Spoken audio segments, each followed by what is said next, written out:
Kidlat News Updates.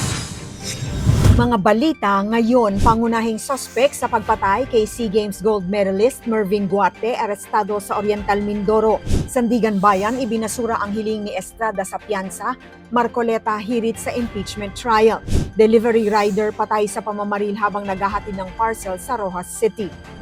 Ako po si Cesar Soriano para ihatid ang nangungunang mga balita sa buong kapuluan. Ngayon, Arestado ng mga otoridad ang pangunahing suspect sa pagpatay kay Philippine Air Force Airman First Class A1C Mervin Guarte, isang Southeast Asian Games gold medalist, sa operasyon sa Bamban Tarlac noong July 28 Martes bandang alas 2:40 ng hapon.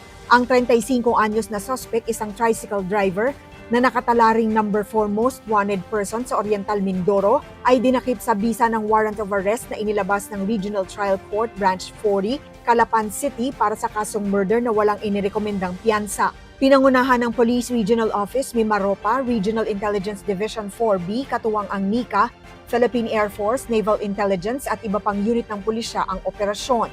Si Guarte ay pinagsasaksak at napatay habang natutulog sa Barangay Camilmil, Calapan City noong January 7, 2025.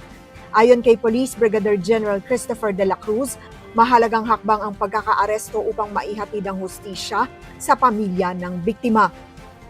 Ibinasura ng Sandigan Bayan 5th Division ang mosyon ni Senator Jinggoy Estrada na agad magtakda ng halaga ng piyansa.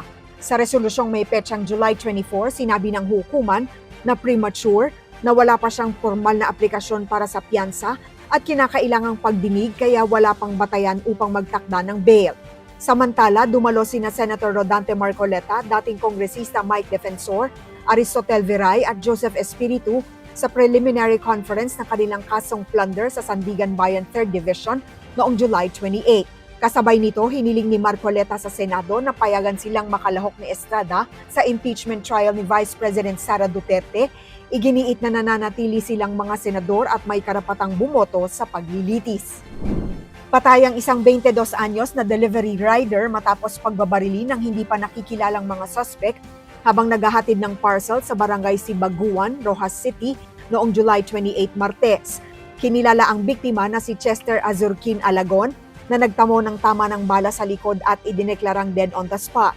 Batay sa paunang investigasyon, sakay ng motorsiklo ang mga salarin ng paulanan ng bala si Alagon bago mabilis na tumakas. Patuloy ang manhunt operation ng mga otoridad upang matukoy at madakip ang mga responsable sa krimen.